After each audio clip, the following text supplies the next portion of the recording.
Shalom. Selamat pagi Bapak Ibu Saudara, selamat hari Minggu. Apa kabar?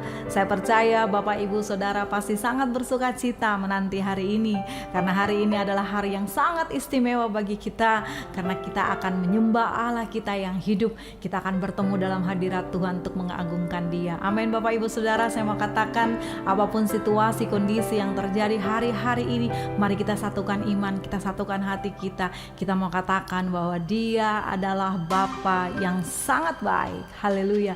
Bapak Ibu Saudara, siapkan hatimu, tenangkan hatimu di hadirat Tuhan, renungkan kebaikan Tuhan. Haleluya. Dia Bapa yang sangat baik. Oh, Bapa. Haleluya. Mari sama-sama katakan, Bapa Engkau sungguh baik. Bapa, Engkau sungguh baik. Engkau sungguh baik. Kasih-Mu melimpah di hidupku. Bapa, aku berterima kasih Tuhan. Bapa,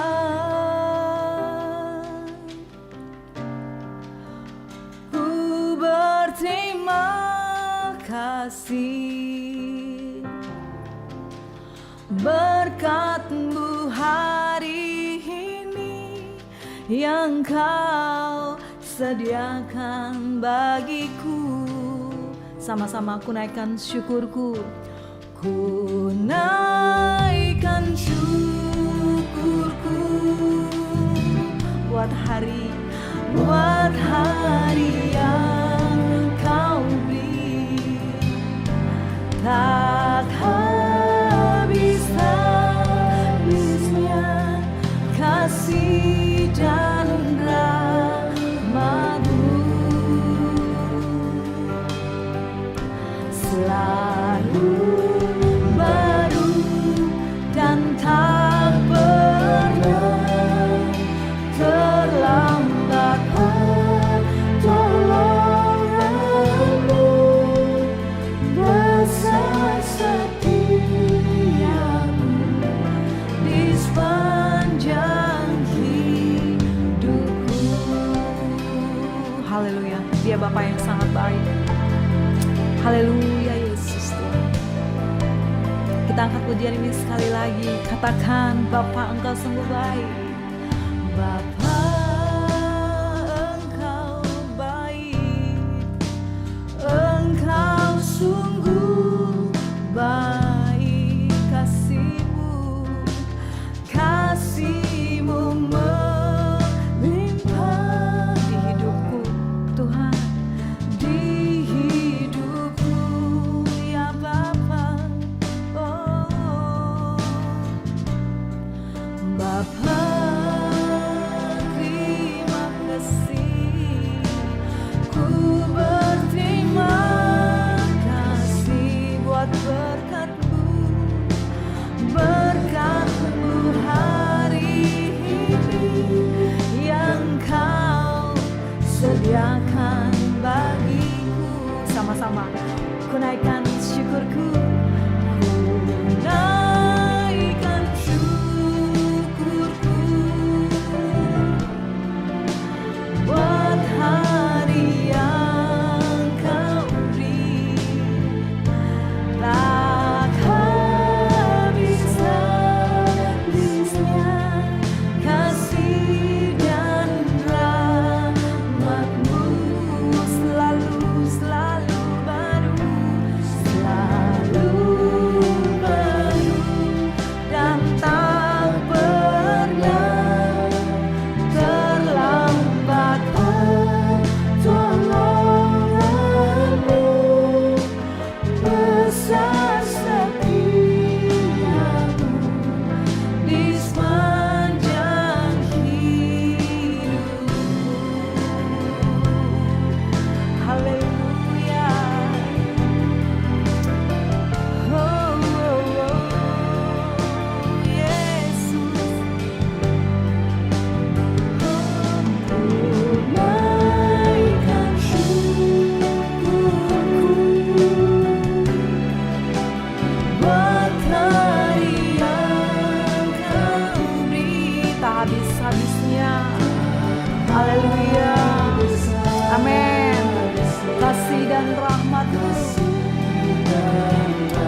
besar setiamu, besar setiamu, besar setiamu, besar setiamu,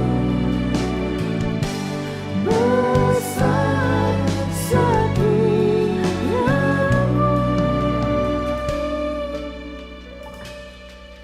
Di sepanjang hidupku, oh,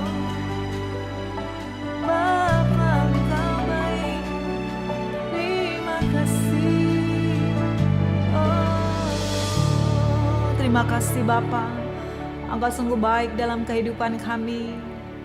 Kami tidak pernah menemukan Tuhan, Engkau melupakan kami dalam hidup kami. Dalam setiap masalah pencobaan apapun yang kami alami, kami tahu benar Engkau ada di sana bagi kami. Tuhan, hari ini umat-Mu ada di hadapan-Mu. Kami mau beribadah kepadamu Tuhan, kami percaya Engkau hadir di antara kami Tuhan. Terima kasih Bapa, mari Engkau memberkati ibadah ini Tuhan, dari awal hingga pada akhirnya. Dimanapun umat-Mu berada, biar kami satu di dalam Tuhan. Haleluya, dalam nama Yesus umat Tuhan katakan amin. Mari umat Tuhan kita tetap bersuka cita, memuji Tuhan, sebab Dia adalah Allah kita, Allah yang sanggup. Haleluya. Mari bersuka cita di hadapan Tuhan.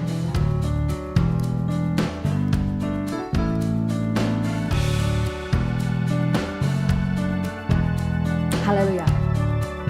Yes, sama-sama katakan. Apa yang tak pernah dilihat mata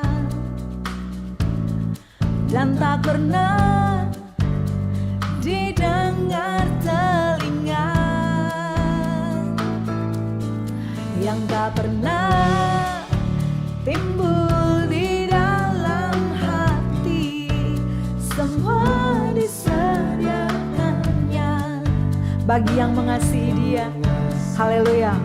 Yes, sama-sama Allah sanggup.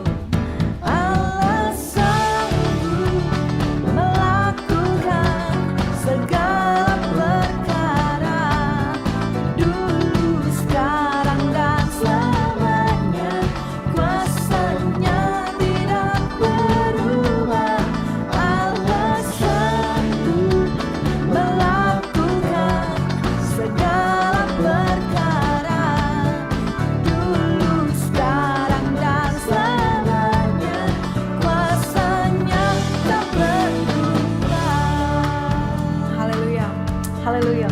Apa yang tak pernah dilihat mata. Haleluya. Sama-sama katakan.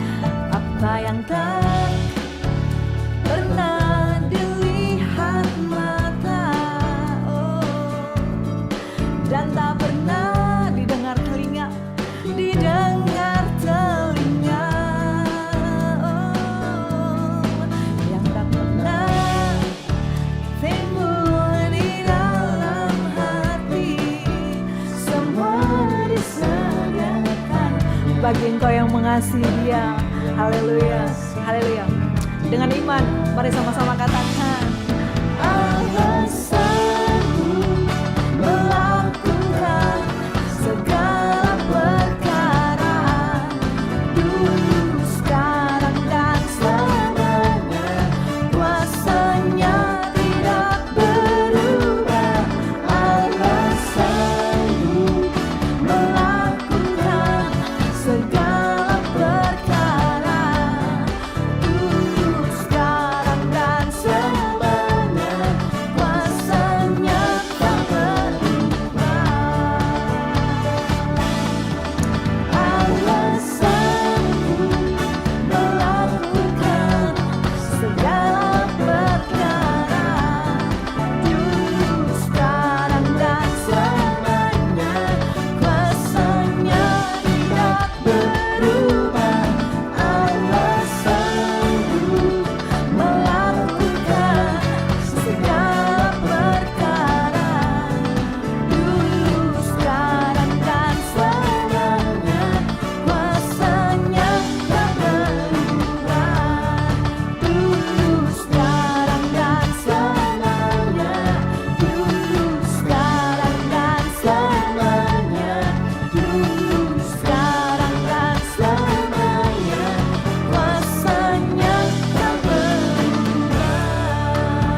kemuliaan buat Tuhan. Dia adalah Allah kita yang sanggup, yang selalu sanggup memenuhi kebutuhan hidup kita. Haleluya, haleluya. Bapak Ibu Saudara, mari lebih lagi tenang di hadapan Tuhan. Terus sembah Dia. Dialah sumber kekuatan kita, Dialah nafas kehidupan kita. Haleluya Yesus, Kau baik Bapa. Haleluya, kita angkat pujian ini. Engkaulah nafasku, Engkaulah nafasku, Engkaulah sumberku. Dengan kekuatan salibmu, ku dimampukan selalu. Semua perkaraku,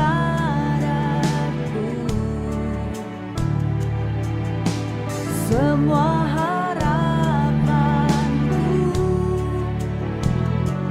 ku bawa kepada salibmu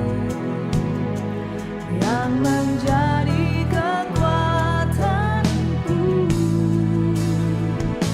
Salibmu yang mengerjakan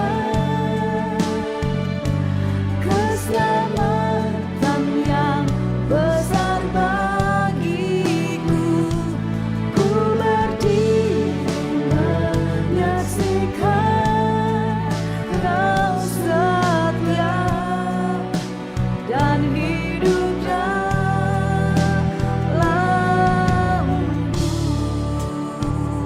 Sekali lagi angkat pujian ini.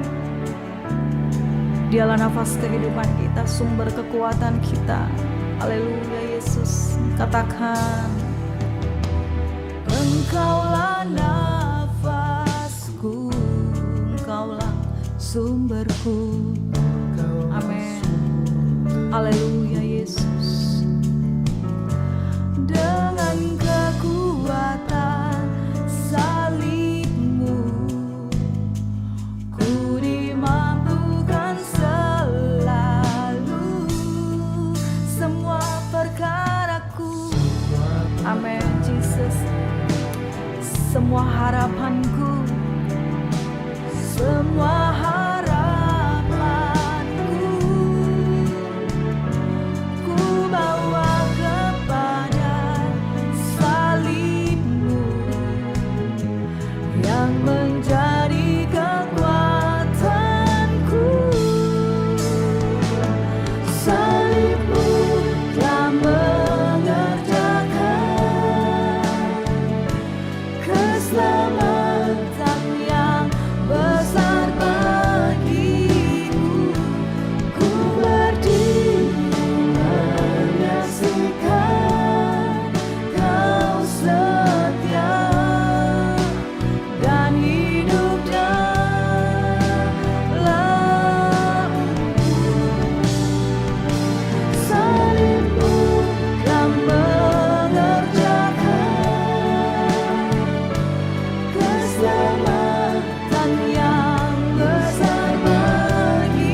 Bapak Ibu Saudara, mari kita siapkan hati kita untuk firman Tuhan. Firman Tuhan ada kuasa. Apapun badai kehidupan yang hari-hari ini engkau alami, percayalah, pandang kepada salib itu. Di sana ada kekuatan. Kita tetap berdiri karena kekuatan yang dari Tuhan. Sama-sama kita katakan, ku kan berdiri di tengah badai dengan kekuatan yang kau berikan. Sampai kapanpun ku kan bertahan, karena Yesus selalu menopang. Ku kan bertahan dalam tekanan dengan kekuatan yang kau berikan. Sampai kapanpun tak tergoyahkan, karena Yesus selalu menopang hidupku.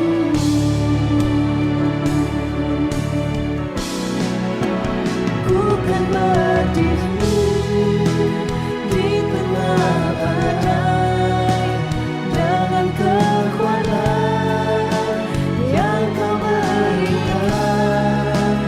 Sampai kapanpun ku kan bertahan, karena Yesus selalu menopang.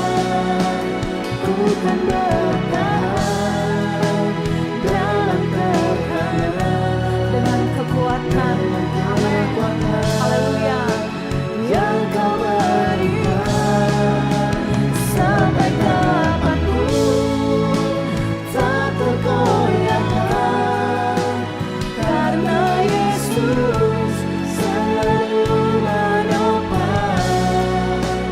Sampai kapanpun tak tergoyahkan, karena Yesus selalu menopang. Sampai kapanpun tak tergoyahkan, karena Yesus selalu menopang hidupku.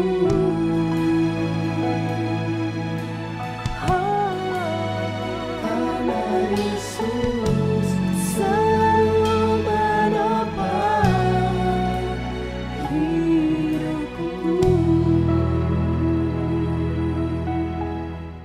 Shalom Bapak Ibu Saudara, jemaat Tuhan sekalian. Selamat hari Minggu.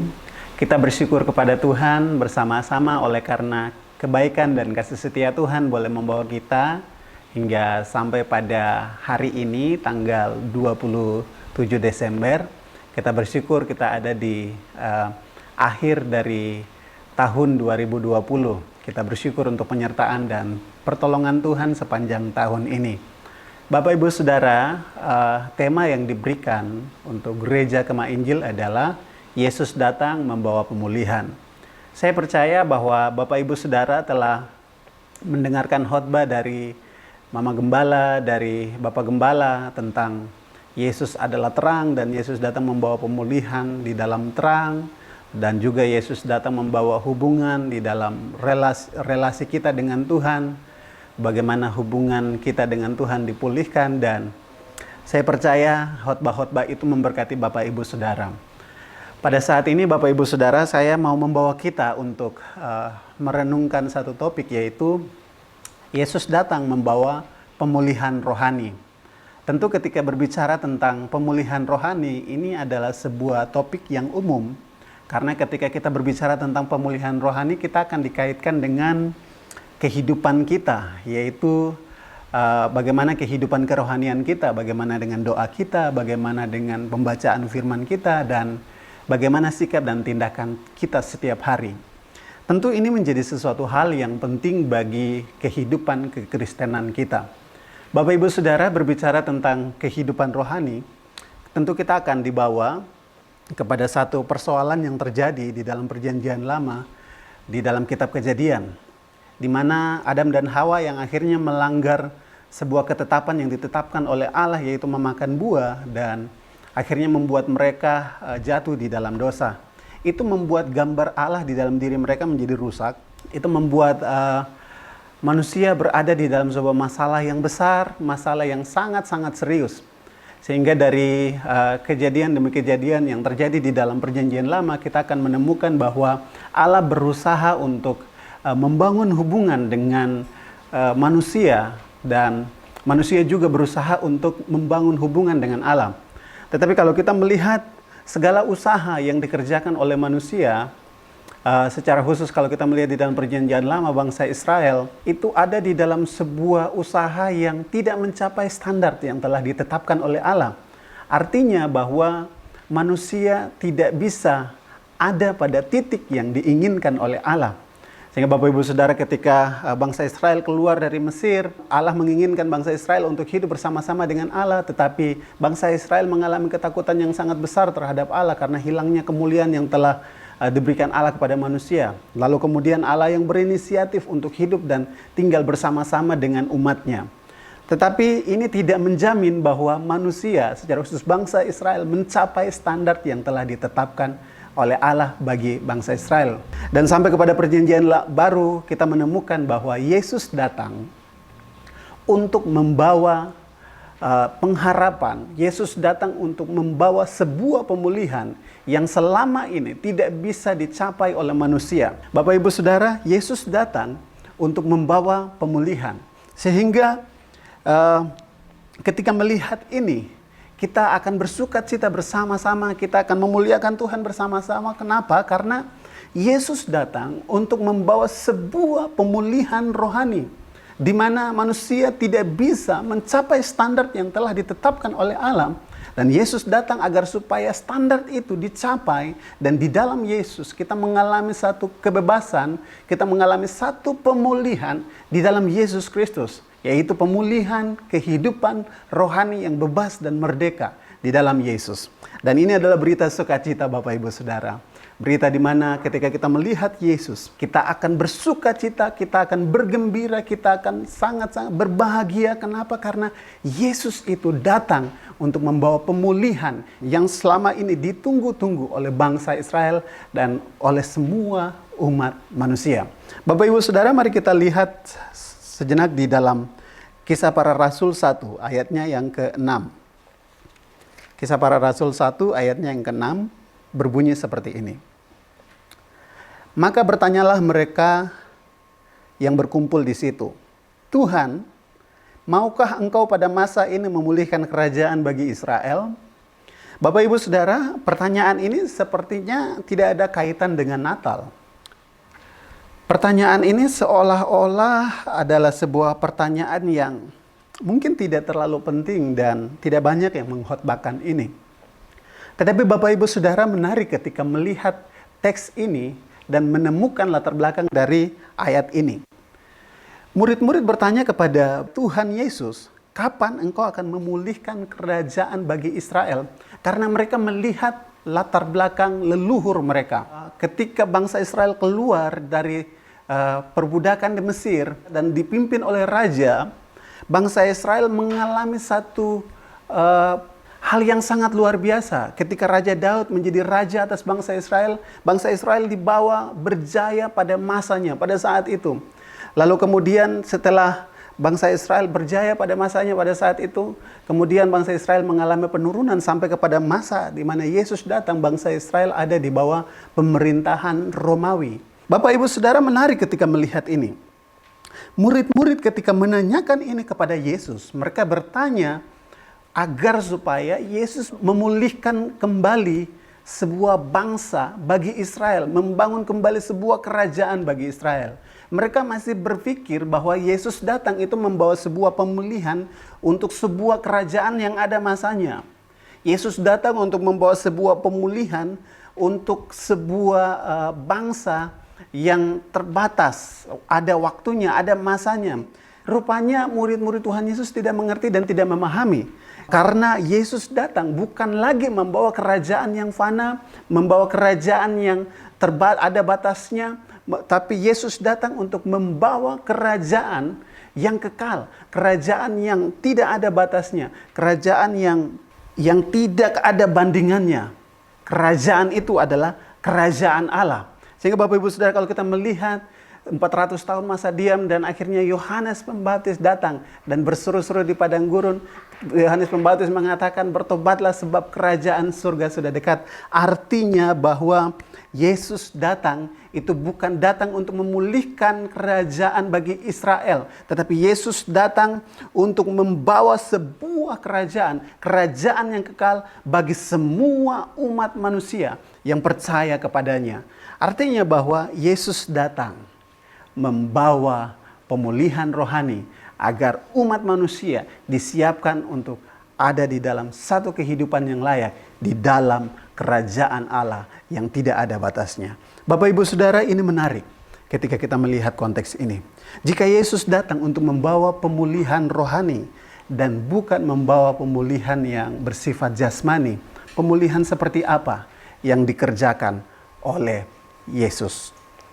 Saya mau kita melihat dari Perjanjian Lama. Mari kita lihat di dalam Kejadian 15 ayatnya yang ke-6. Kejadian 15 ayatnya yang ke-6.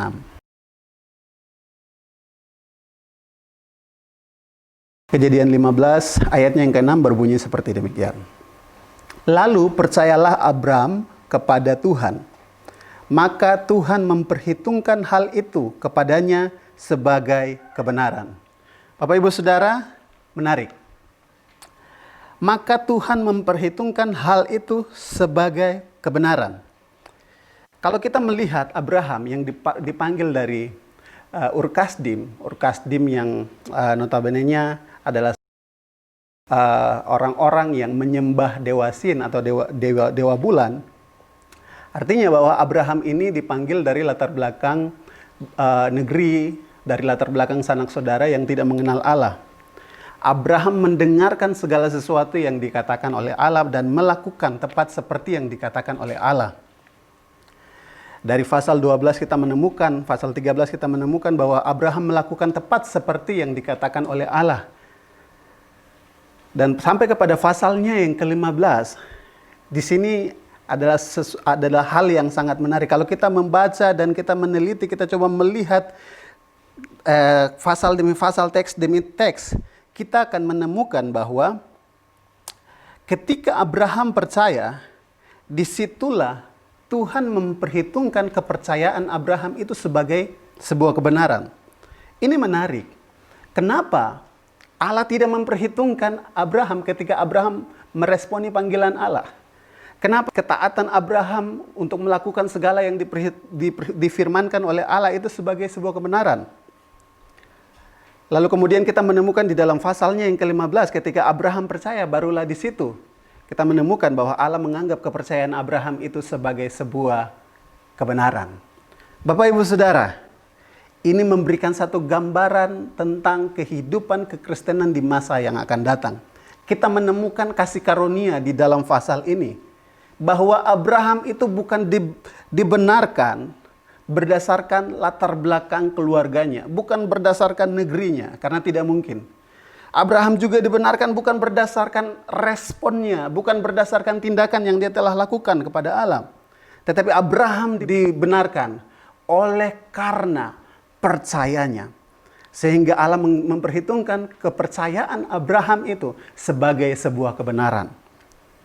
Bapak Ibu Saudara, ini adalah sebuah gambaran di mana ketika setiap orang yang percaya kepada Yesus, percaya kepada Allah dan beriman kepada Allah di dalam Yesus Kristus, orang-orang yang percaya itu tidak dibenarkan berdasarkan apa yang dia lakukan, berdasarkan latar belakangnya, tetapi orang-orang itu dibenarkan berdasarkan percayanya kepada Allah di dalam Yesus Kristus. Sehingga pada waktu Allah melihat percayanya orang-orang dari semua suku, kaum, dan bahasa di dalam Yesus Kristus, Allah akan menganggap hal itu sebagai sebuah kebenaran. Ini adalah berkat yang akan diterima oleh semua kaum, seperti sesuai dengan janji Allah yang dinyatakan di dalam Keluaran 12 ayat yang keempat, bahwa semua kaum di muka bumi ini akan mendapatkan berkat melalui Abraham. Berkat yang pertama-tama telah dinikmati, telah dirasakan dulu oleh Abraham, lalu kemudian berkat yang dirasakan oleh Abraham itu dirasakan juga oleh semua kaum di muka bumi ini, yaitu mendapatkan pembenaran di hadapan Allah. Bapak Ibu Saudara, Yesus datang agar supaya saya dan saudara, kita semua mendapatkan pembenaran di hadapan Allah. Yesus memulihkan kehidupan pembenaran kita di hadapan Allah. Sehingga pada waktu kita percaya kepada Allah, beriman kepada Allah di dalam Yesus Kristus, Allah yang melihat Yesus yang ada di dalam kita akan menganggap hal itu sebagai pembenaran di hadapan Allah. Bapak Ibu Saudara, tidak ada satu orang pun yang benar di muka bumi ini. Seorang pun tidak. Tidak ada satu orang pun di muka bumi ini yang bisa bahkan mampu mencapai standar yang telah ditetapkan oleh Allah. Seorang pun tidak. Kalau ada orang yang sampai kepada standar yang ditetapkan oleh Allah, satu-satunya adalah Yesus. Sehingga pada waktu Yesus datang, Yesus melayakkan Bapak, Ibu, dan saya untuk berdiri di hadapan Allah dengan kebenaran yang diberikannya di dalam Yesus Kristus, agar kita memanggilnya ya Abah, ya Bapa, dan layak untuk mendapatkan segala yang telah dijanjikan Allah bagi kita. Bapak, Ibu, Saudara, lalu kemudian pada bagian yang kedua, pemulihan seperti apa yang dibawa oleh Yesus Kristus. Mari kita melihat di dalam Lukas 2 ayatnya yang ke-20. Lukas 2 ayatnya yang ke-20. Maka kembalilah gembala-gembala itu sambil memuji memuliakan Allah karena segala sesuatu yang telah mereka dengar dan mereka lihat. Semuanya sesuai dengan apa yang telah dikatakan kepada mereka. Bapak, Ibu, Saudara, menarik. Pada bagian yang lain kita juga akan menemukan bahwa ada orang Majus yang datang dan menjumpai Yesus. Tindakan yang dilakukan oleh para gembala dan orang Majus adalah tindakan yang sangat luar biasa. Saya kagum dengan orang Majus ketika mereka menjumpai Herodes dan mereka mengatakan bahwa tujuan mereka untuk menemukan bayi, tujuan mereka adalah untuk datang dan menyembah. Gembala-gembala ketika melihat Yesus juga mereka datang dan menyembah, mereka memuliakan Allah dan mereka meninggikan Allah. Bapak, Ibu, Saudara, orang-orang Majus adalah orang ahli nujum, ya. Ahli nujum dan kurang lebih hampir sama seperti yang saya jelaskan kepada kita semua seperti Abraham, bahwa semua kaum akan mendapatkan berkat melalui Yesus Kristus. Orang-orang yang ada dari berbagai macam latar belakang dan berbagai macam kepercayaan ketika datang kepada Yesus dan menyembah Yesus, orang-orang itu adalah orang-orang yang layak untuk mendapatkan pembenaran daripada Allah. Tapi Bapak, Ibu, Saudara, saya tidak akan terus menjelaskan tentang itu. Saya mau berfokus kepada kata menyembah. Menarik, ketika para gembala-gembala dan orang Majus ini datang, tindakan yang mereka lakukan adalah mereka menyembah. Kalau kita lihat, menyembah ini adalah sebuah penekanan yang sangat penting. Bahkan ketika Allah menciptakan manusia, Allah menginginkan bahwa manusia itu ada untuk menyembah Dia. Sampai kepada Adam dan Hawa, sampai kepada Nuh, bahkan sampai kepada Abraham, bangsa Israel waktu ada di Mesir dalam perbudakan dan keluar dari Mesir, kita akan menemukan hal yang sangat luar biasa bahwa Allah menginginkan dirinya disembah dan Allah menginginkan agar supaya Dia menjadi satu-satunya Allah atas bangsa Israel. Bahkan bukan hanya bangsa Israel, bagi semua bangsa. Kalau kita menyelidiki di dalam kisah pada waktu bangsa Israel keluar dari tanah Mesir, di situ kita akan menemukan bahwa Allah juga ingin menunjukkan kepada bangsa Mesir bahwa Allah adalah satu-satunya Allah dari semua Allah yang disembah oleh bangsa Mesir pada saat itu. Jadi kalau kita lihat tulah-tulah yang didatangkan oleh Allah itu memiliki kaitan dengan penyembahan-penyembahan kepada dewa-dewa Mesir pada saat itu. Dan yang paling jelas pada pasal yang ke-14 dalam kitab Keluaran, Allah mengatakan bahwa Allah ingin menunjukkan kepada bangsa Mesir bahwa Dia adalah satu-satunya Tuhan.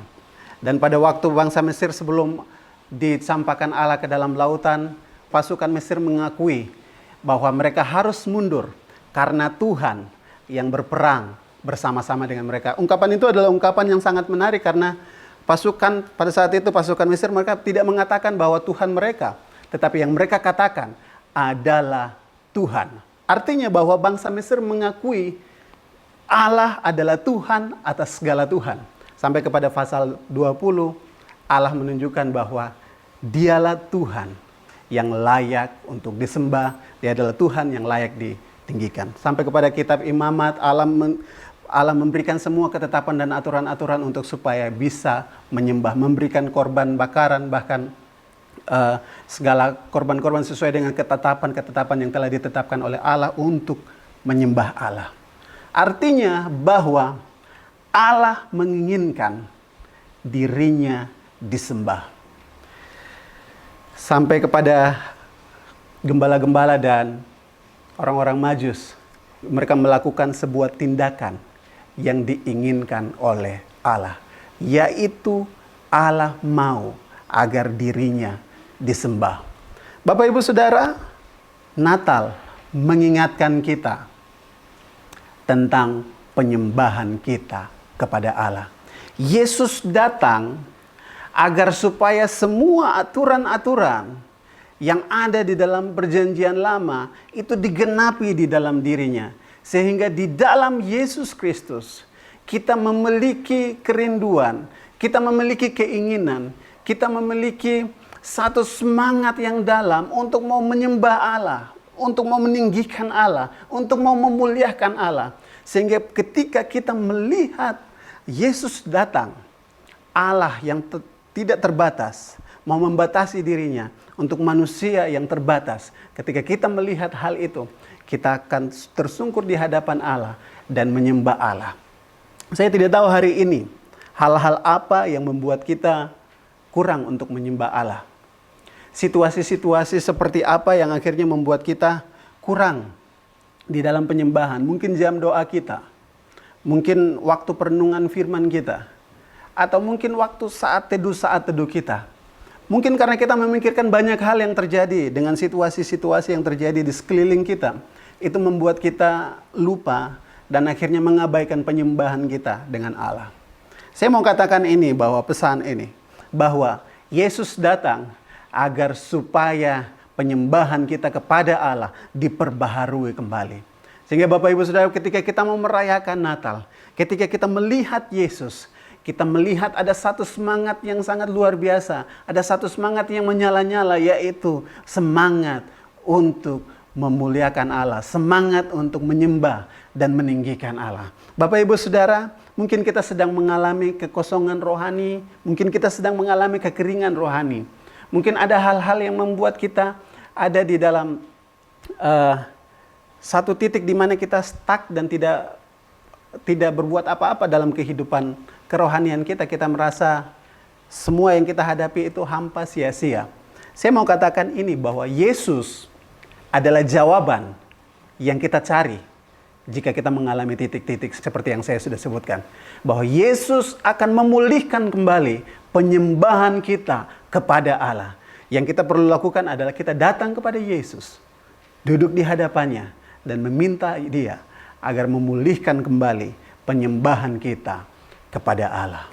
Bapak Ibu Saudara, Yesus datang agar supaya penyembahan kita kepada Allah dipulihkan kembali. Kalau tahun ini kita lewati dan penyembahan kita menurun oleh karena corona, oleh karena berbagai macam hal yang kita hadapi, masalah atau hal apapun itu. Ingat, ketika kita melewati tahun ini, Natal tahun ini, kita diingatkan kembali untuk membangun hubungan kembali dalam penyembahan kita kepada Allah. Kenapa? Karena Dia adalah Allah yang layak kita sembah, dan Dia adalah satu-satunya Tuhan yang layak kita tinggikan di dalam Yesus Kristus. Bapak Ibu Saudara, yang terakhir, mari kita lihat di dalam Lukas 2 ayatnya yang ke-10. Lukas 2 ayatnya yang ke-10. Lalu kata malaikat itu kepada mereka, "Jangan takut, sebab sesungguhnya aku memberitakan kepadamu kesukaan besar untuk seluruh dunia." Bapak Ibu Saudara, saya mau kita lihat di kata jangan takut. ketika manusia pertama kali jatuh dalam dosa, satu yang dirasakan oleh manusia, Adam dan Hawa ketika jatuh dalam dosa dan mereka melihat Allah sedang berjalan di tengah-tengah taman, yang mereka rasakan adalah rasa takut. Bahkan bukan hanya itu, ketika bangsa Israel mau keluar dari tanah Mesir, mereka berkemah di pinggir laut Teberau, bangsa Mesir semakin mendekati, Firaun dan pasukannya semakin mendekati bangsa Israel, dan hal yang dirasakan oleh bangsa Israel saat itu adalah rasa takut. Sehingga mereka mengeluh kepada Musa, "Engkau membawa kami ke sini untuk supaya kami dikuburkan di padang pasir." Dan masih banyak hal-hal yang lain lagi yang terjadi. Bahkan pesan jangan takut ini disampaikan oleh Nabi Yesaya, dan cukup banyak kata jangan takut yang ditemukan. Bapak Ibu Saudara, Yesus datang membawa sebuah pengharapan, kesukaan yang besar, agar manusia tidak hidup di dalam ketakutan. Beberapa kali ketika saya mendapatkan telepon dari Papua, ada orang yang sakit, kemudian harus saya doakan. Kata takut ini sering saya temukan. Ketakutan mereka itu karena mereka takut dan tidak siap untuk mengalami kematian. Jika mereka sakit dan akhirnya mereka tidak sembuh, apakah yang akan terjadi dengan mereka? Mereka merasa takut dan mereka merasa bimbang dengan keadaan yang mereka hadapi jika Tuhan mengizinkan mereka untuk meninggal. Dan saya percaya bahwa masih banyak hal-hal yang lain lagi yang membuat kita takut, bisa merasa takut dengan situasi-situasi yang terjadi. Tapi saya mau sampaikan ini, melalui kebenaran firman Tuhan ini, bahwa pesan ini sangat kuat. Artinya bahwa Tuhan Yesus datang untuk membawa pemulihan bagi kita, agar supaya kita tidak merasa takut lagi. Entah itu takut dengan kematian. Saya mau pinjam kata-kata dari pendeta Daud Tony, bahwa kehidupan orang Kristen itu adalah kehidupan yang penuh dengan kepastian. Ya. Sakit pasti sembuh. Kalau tidak sembuh, pasti masuk surga. Jadi tidak perlu ada yang ditakuti lagi. Artinya bahwa Yesus datang untuk membawa sebuah kepastian. Artinya hubungan, seperti yang sudah dijelaskan oleh Bapak Gembala, hubungan yang dulunya terputus, yang menjadi masalah besar bagi umat manusia, kini dengan kedatangan Yesus Kristus, Yesus memulihkan kembali hubungan manusia dengan Allah. Bahkan hal-hal yang dihadapi, yang ditakuti oleh manusia, entah itu hari esok, oleh karena kita tidak tahu apa yang akan terjadi di hari esok, itu menjadi sebuah kepastian karena Tuhan ada di hari depan, sehingga ketakutan itu semestinya tidak mengganggu kita. Karena kekristenan itu berbicara tentang sebuah kepastian dan sebuah sukacita yang besar, oleh karena Yesus Kristus yang datang untuk memulihkan pengharapan kita di dalam Dia. Bapak Ibu Saudara, apa yang membuat kita takut hari-hari ini? Dengar pesan firman Tuhan hari ini.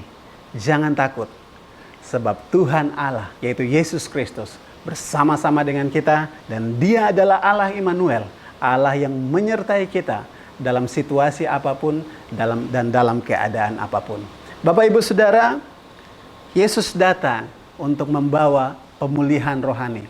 Pemulihan rohani seperti apa? Dari kebenaran, di mana Allah membenarkan kita di dalam Yesus Kristus, dan pemulihan di dalam penyembahan kita, di mana Yesus menyegarkan kembali penyembahan kita kepada Allah, dan pemulihan di dalam pengharapan kita, sehingga kita tidak mengalami takut lagi, tetapi kita mengalami keberanian di dalam Yesus yang bersama-sama dengan kita.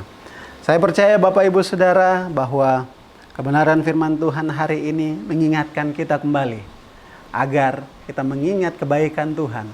Oleh karena pembenaran yang telah Dia kerjakan, Dia memberikan semangat bagi kita untuk ada di dalam penyembahan dan ada di dalam pengharapan yang pasti, sehingga kita tidak mengalami takut lagi. Mari Bapak Ibu Saudara, kita berdoa.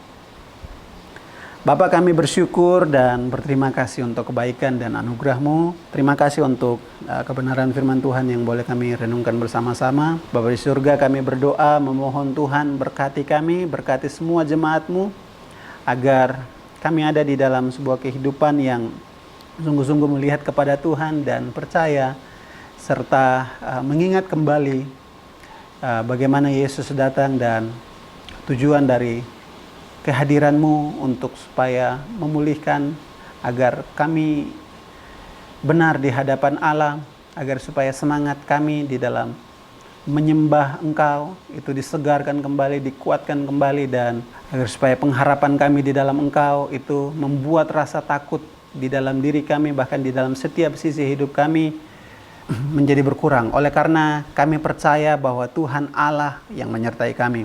Jika kami merasa takut, Tuhan ingatkan kami supaya kami tidak takut dengan setiap situasi yang terjadi dalam kehidupan kami. Bapa di surga, terima kasih untuk kebenaran firman Tuhan yang boleh kami renungkan bersama. Biarlah firman-Mu bertumbuh dan berbuah di dalam kehidupan kami.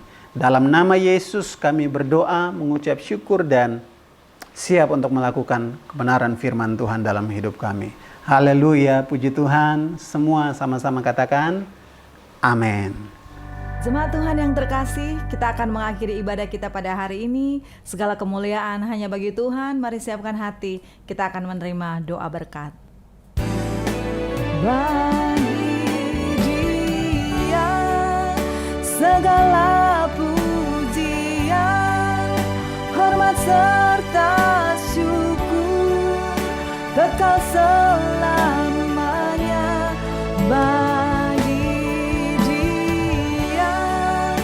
Segala pujian, hormat serta syukur selama-lamanya. Bagi Dia segala pujian, hormat serta syukur kekal selamanya.